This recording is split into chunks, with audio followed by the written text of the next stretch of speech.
AI looks confident all the time, even when it's spectacularly wrong. So how does a machine actually know it's made a mistake? The secret is, it doesn't. Not on its own. We have to teach it.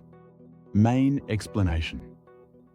AI learns by comparing its guesses to the correct answers. During training, the model makes a prediction. Then it gets shown the truth.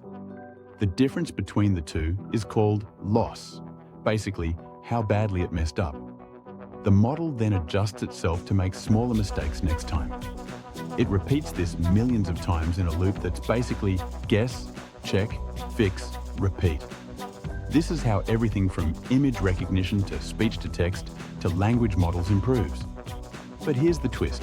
Once an AI model is finished training, it no longer gets told when it's wrong. It just keeps making predictions based on what it learned. That's why AI can sound confident, even when it's inaccurate.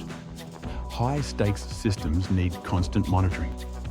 Good training data matters as much as good algorithms. AI doesn't feel embarrassment, shame, or self-doubt. It doesn't know it's wrong. It only knows what it was trained to believe is likely. Next time, we'll look at AI bias, how machines learn our mistakes and sometimes amplify them.